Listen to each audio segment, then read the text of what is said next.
Amelia, it is fantastic to see your smiling face. Thank you for spending a few minutes with me. I'm so excited to be here. We're gonna have fun. We are, Amelia. It's already been fun. I've already learned 3 days worth of stuff in the last 15 minutes. So I am with Amilya Antonetti, who is CEO of Genius Key. I don't have anywhere close enough time to talk to you because we're going to keep this in 8, 9 minutes, but we're going to jump in. You lead leaders that are leading companies through a pandemic. What are a couple things that you're helping them with right now? What are you telling them? I think the biggest thing that I'm doing, because crisis and conflict is where my area of expertise have been for the last 35 years, right? So I shine in crisis. And what I help leaders realize is so do they, right? We're born. The reason why we drive towards entrepreneurism, we drive towards that C-suite position is because we thrive in the game, right? So the noise that is out there is the very first thing that I go into to behaviorally turn on. That noise is not speaking to us. We are not in a crisis. We are not in any more uncertainty than we were as the C-suite, the leaders or entrepreneurs 12 months ago, right? Because we live in uncertainty. And so all of this doom and gloom, the sky is falling. Well, isn't that our day every day? Like the problems nobody else can solve lands on our desk. So stop buying into the message that wasn't meant for you. That's first and foremost. Now that I can quiet and get you back into being present and aware, now let's address the opportunities that are in front of us that you are not looking at, right? The big players, the really big Fortune 50, Fortune 100 companies, they have had leverage and resources for a very long time. It's why entrepreneurs lose, right? Because they have more resources, they can push a pain point longer than we can stay in the game, yada, yada, yada, yada, yada, right? And so right now, because of the universal reset, they just lost their leverage.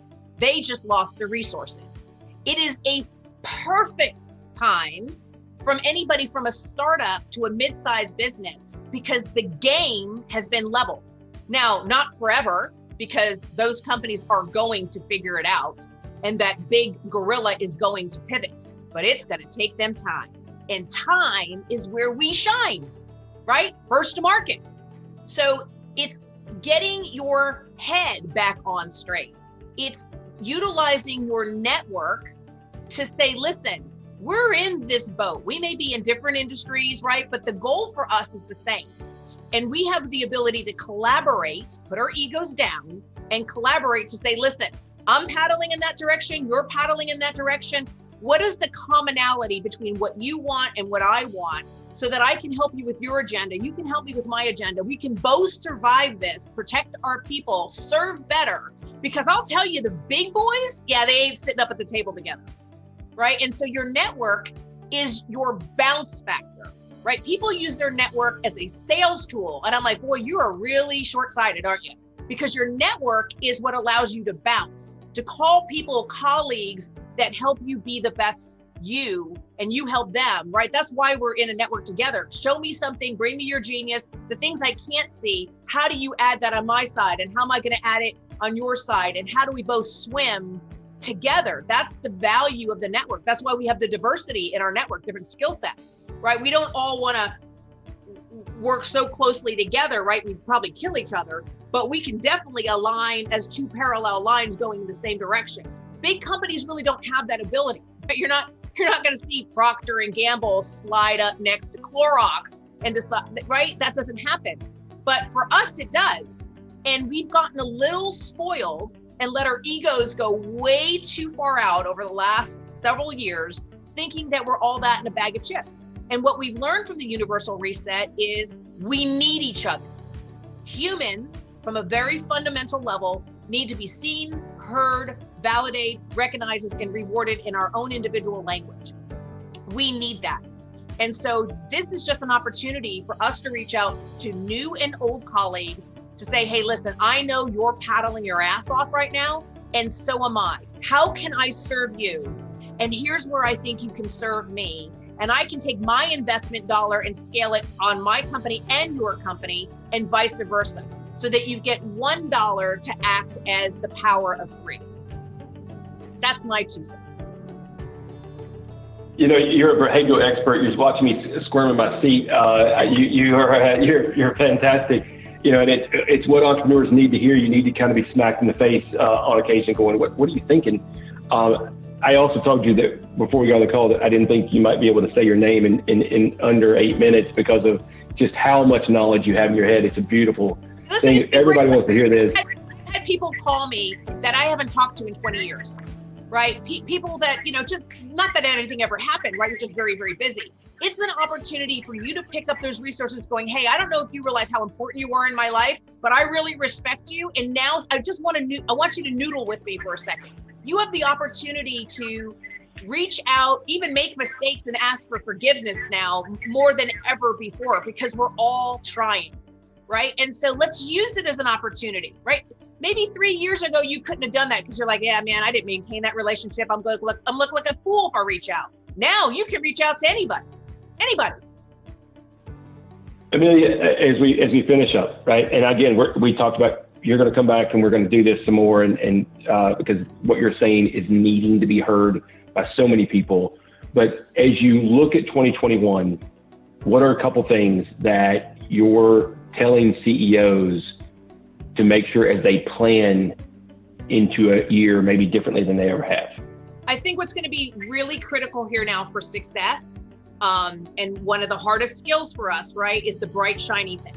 I hear so many plans that go, we're going to do this, and we're going to do this, and we're going to do that. And like all of a sudden, they're going to be all things to all people. And I'm like, wait, people, we've already learned this. Focus, right? What's the MVP, minimal viable product, right? To put out there, test and measure, to not see if it's what you like, it's reading the marketplace, right? And so let's be clear of one small, measurable plan for impact.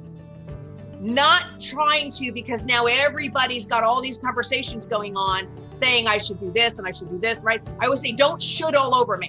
What is the one thing we are better than anybody else that we're going to test if there's a market, they're receptive? And if not, how do we take the data and then pivot? Focus, clarity, strength, consistency is the sauce that's going to get us through 2021, right? And so don't try to come up with your whole 2021 plan. There's too many variables that are going to happen, right? We've got to be nimble.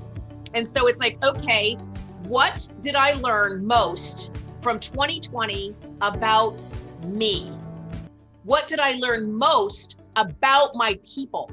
What did I learn most about the BS that's been out there, right? And if you put those two data sets together, you're going to start to see clarity. And then you go, okay, here is my 60-day plan.